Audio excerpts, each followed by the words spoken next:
إن الحمد لله نحمده ونستعينه ونستغفره ونعوذ بالله من شرور أنفسنا وسيئات أعمالنا. من يهده الله فلا مضل له ومن يضلل فلا هادي له. أشهد أن لا إله إلا الله وحده لا شريك له، وأشهد أن محمدًا عبده ورسوله، بلغ الرسالة وأدى الأمانة ونصح الأمة وتركها على المحجة البيضاء ليلها كنهارها لا يزيغ عنها إلا هالك. فصلوات الله وسلامه عليه وعلى آله وصحبه ومن دعا بدعوته واستنى بسنته إلى يوم الدين. أما بعد، فإن أصدق الحديث كتاب الله، وخير الهدي هدي محمد رسول الله، وشر الأمور محدثاتها، وكل بدعة ضلالة، وكل ضلالة في النار. عباد الله، أوصيكم بتقوى الله عز وجل، فإنها خير زاد، وبطاعته فهي خير مطلب ومراد. يا أيها الذين آمنوا اتقوا الله حق تقاته ولا تموتن إلا وأنتم مسلمون. يا أيها الذين آمنوا اتقوا الله ولتنظر نفس ما قدمت لغد، واتقوا الله إن الله خبير بما تعملون. أيها الناس، إن النفس بطبعها أمارة بالسوء، ميالة إلى الهوى، طموحة إلى الشهوات والملذات، كسولة عن الطاعات وفعل الخيرات. النفس بطبعها متغيرة، وأحوالها متقلبة، تتأثر بالمواقف والأحداث المتنوعة والأحوال والظروف المتباينة، ولذا فهي بحاجة دائمة إلى الرعاية والمراقبة والتهذيب والتزكية والمتابعة. قال تعالى: وأما من خاف مقام ربه ونهى النفس عن الهوى فإن الجنة هي المأوى. والقلوب عباد الله سريعة التقلب والتبدل، كثيرة التغير والتحول. فعن المقداد بن الأسود رضي الله عنه قال: لا أقول في رجل خيرا ولا شرا حتى أنظر ما يختم له، بعد شيء سمعته من النبي صلى الله عليه وسلم. قيل: وما سمعت؟ قال: سمعت رسول الله صلى الله عليه وسلم يقول: لقلب ابن آدم أشد انقلابا من القدر إذا اجتمعت غليا. أخرجه أحمد. فما سمي الإنسان إلا لنسيه، ولا القلب إلا أنه يتقلب. وعن شهر بن حوشب قال: قلت لأم سلمة رضي الله عنها: يا أم المؤمنين، ما كان أكثر دعاء رسول الله صلى الله عليه وسلم إذا كان عندك؟ قالت: كان أكثر دعائه: يا مقلب القلوب ثبت قلبي على دينك. قالت: فقلت: يا رسول الله، ما لأكثر دعائك يا مقلب القلوب ثبت قلبي على دينك؟ قال: يا أم سلمة، إنه ليس آدمي إلا وقلبه بين أصبعين من أصابع الله، فمن شاء أقام ومن شاء أزاغ. أخرجه الترمذي. معاشر المسلمين، إن من أعظم المصائب التي يبتلى بها الإنسان في حياته مصيبة تضيع عمره وتبدد وقته وتهدر طاقته وتميت قلبه وتحجب عنه كل خير ومرغوب وتمنعه من كل مطلوب. إنها الغفلة. وما أدراكم ما الغفلة؟ الغفلة هي الإعراض عن تقوى الله وطاعته، وعن الهدف الذي خلقنا الله من أجله، وعن الاستعداد للقاء الله وحسابه. الغفلة هي الإهمال وعدم المبالاة بما يجب على الإنسان، والنسيان لما خلق من أجله، فتضيع بسببها الطاقات وتهدر الأوقات وتفنى الأعمار فيما لا ينفع. الغفلة مصيبة عظمى وطامة كبرى تصد الإنسان عن ربه وتقطعه عن دربه وتلهيه بذنبه، فلا يبالي بما يحيط به من كرب أو عقوبة. الغفلة عباد الله بحر مظلم وموج متلاطم لن ينجو منه إلا الحذرون. قال تعالى: وإن كثيرا من الناس عن آياتنا لغافلون. وقال: ولكن أكثر الناس لا يعلمون، يعلمون ظاهرا من الحياة الدنيا وهم عن الآخرة هم غافلون. أولم يتفكروا في أنفسهم ما خلق الله السماوات والأرض وما بينهما إلا بالحق وأجل مسمى، وإن كثيرا من الناس بلقاء ربهم لكافرون.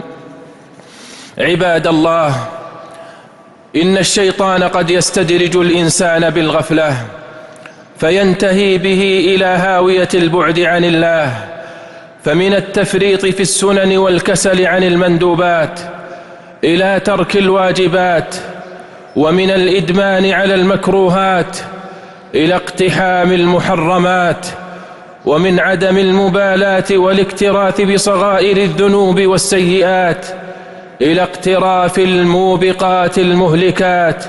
أعاذنا الله وإياكم. فيجب الحرص عباد الله على دفع الغفلة وعدم الاستسلام لها وعدم الاسترسال في طريقها.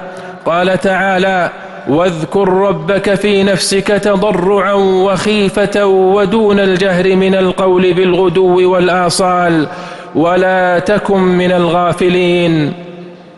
فأحيوا القلوب بذكر الله عباد الله، واحذروا من الغفلة والقسوة واتقوا محارم الله. أيها الناس، إن وساوس الشيطان أمر مقدر، والنسيان والتكاسل قد يصدر عن ضعف البشر، لكن المداومة على ذلك والاسترسال فيه غفلة وخطر. فعلى المؤمن إذا غشيته غفلة أن يبادر بالعودة إلى ربه، وأن يستغفر من ذنبه، وأن يستعيذ بالله من الشيطان ويدفع وساوسه ويوقظ قلبه من غفلته قبل أن يتمكن منه الشيطان. أعوذ بالله من الشيطان الرجيم. وإما ينزغنك من الشيطان نزغ فاستعذ بالله إنه سميع عليم. قصرون. بارك الله لي ولكم في القرآن الكريم، ونفعني وإياكم بما فيه من الآيات والذكر الحكيم. أقول ما تسمعون وأستغفر الله لي ولكم من كل ذنب فاستغفروه إنه هو الغفور الرحيم.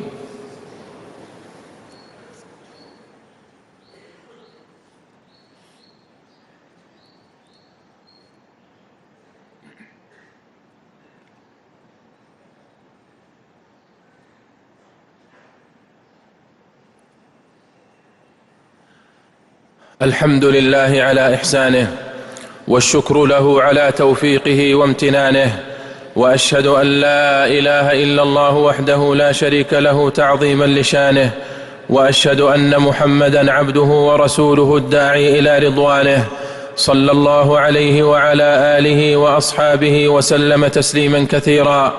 عباد الله، إن الغفلة من أعظم البلاء، ومتى استحكمت في قلب العبد أفسدت عليه دينه ودنياه، فهي سترة على البصيرة وحجاب عن الحق، وسبب مباشر لضياع العمر وتفويت الخيرات. تجد صاحبها يؤجل التوبة ويؤخر الطاعة ويظن أن أمامه متسعا، وهو لا يدري أن الأعمار تمضي والأيام تطوى والفرص لا تعود. وإن من أهم أسباب الغفلة عدم مراقبة الله وعدم الاستعداد للقائه.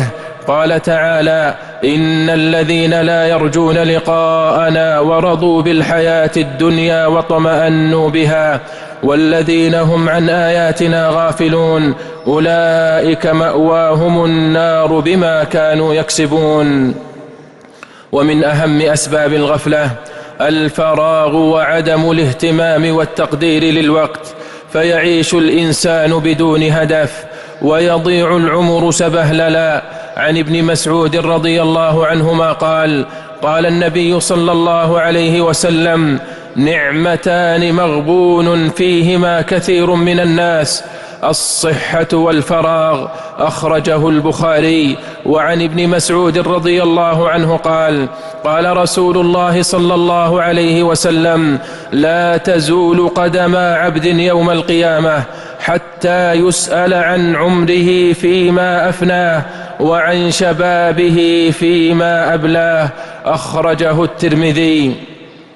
ومن أهم أسباب الغفلة مصاحبة الغافلين ومخالطة اللاهين، فإن الإنسان بطبعه يتأثر بمن يخالطهم ويأنس بمن يجالسهم، ولهذا أمر الله نبيه فقال: واصبر نفسك مع الذين يدعون ربهم بالغداة والعشي يريدون وجهه ولا تعد عيناك عنهم تريد زينة الحياة الدنيا ولا تطع من أغفلنا قلبه عن ذكرنا واتبع هواه وكان أمره فرطا. ومن أعظم أبواب الغفلة في هذا الزمان الانشغال بالأجهزة والشاشات، وقضاء الأوقات في اللهو والمغريات، والتعلق بما يبث فيها من فتن وشهوات. فكم من قلب أظلم بسبب ما يرى، وكم من وقت ضاع في متابعة ما لا يرضي الله، حتى أصبح كثير من الناس لا يجد وقتا لقراءة القرآن ولا لحضور مجالس العلم ولا لمناجاة الله في خلواته. وقد حذرنا الله من هذه الحال فقال سبحانه: اقترب للناس حسابهم وهم في غفلة معرضون، ما يأتيهم من ذكر من ربهم محدث إلا استمعوه وهم يلعبون لاهية قلوبهم. وبعد عباد الله، فأفضل وسيلة ومعين على التخلص من الغفلة تقوى الله عز وجل والإقبال الصادق عليه والمبادرة بالتوبة والإقلاع عن المعاصي ورد الحقوق والتبعات والاجتهاد في الدعاء ومجاهدة النفس بحزم ومحاسبتها. فالكيس من دان نفسه وحاسبها وعمل لما بعد الموت، والعاجز من أتبع نفسه هواها وتمنى على الله الأماني. فحاسبوا أنفسكم قبل أن تحاسبوا، وزنوها قبل أن توزنوا، فإنه أهون في الحساب غدا أن تحاسبوا أنفسكم اليوم. وتزينوا للعرض الأكبر على الله، يومئذ تعرضون لا تخفى منكم خافية. أيها المسلمون، إن من أعظم المصائب وقعا وأشدها خطبا فقد العلماء. وقد أصيبت أمة الإسلام بوفاة أحد أعلام الأمة الكبار والدعاة الأخيار، سماحة الشيخ عبد العزيز بن عبد الله آل الشيخ مفتي هذه الديار. لقد عاش رحمه الله تعالى في خدمة الإسلام والمسلمين، وكان له دور بارز في الإفتاء وإرشاد الأمة وتوجيهها ونشر العلم، حاملا هم الدين موجها للناس، حريصا على جمع الكلمة ووحدة الصف. فنسأل الله أن يتغمده بواسع رحمته وأن يجعله في عليين مع النبيين والصديقين والشهداء والصالحين. اللهم أعنا على طاعتك ونجنا من الغفلة، وابعث فينا نشاطا إلى الخير وقوة على الطاعة والعمل الصالح. وأعذنا من الغفلة ومن كل ما يثبط الهمة ويضعف العزيمة. اللهم هب لنا من لدنك رحمة وهيئ لنا من أمرنا رشدا. اللهم ثبتنا على طاعتك ولا تجعلنا من الغافلين. اللهم حبب إلينا الإيمان وزينه في قلوبنا، وكره إلينا الكفر والفسوق والعصيان، واجعلنا من الراشدين. اللهم أعنا على ذكرك وشكرك وحسن عبادتك. اللهم أعز الإسلام والمسلمين، وانصر عبادك الموحدين، واجعل اللهم هذا البلد آمنا مطمئنا وسائر بلاد المسلمين. اللهم أصلح أحوال المسلمين وأصلح ذات بينهم، واجمع كلمتهم على الحق يا رب العالمين. اللهم آمنا في أوطاننا، وأصلح أئمتنا وولاة أمورنا. اللهم وفق ولي أمرنا خادم الحرمين الشريفين بتوفيقك، وأيده بتأييدك. اللهم ألبسه ثوب الصحة والعافية يا رب العالمين. اللهم وفقه وولي عهده لما تحب وترضى يا سميع الدعاء. اللهم احفظ جنودنا واحم حدودنا واجمع شملنا واخز عدونا يا قوي يا عزيز. اللهم تقبل منا إنك أنت السميع العليم، وتب علينا إنك أنت التواب الرحيم. اللهم صل وسلم وبارك على محمد وعلى آله الأطهار وصحبه الأبرار، وعنا معهم برحمتك يا عزيز يا غفار.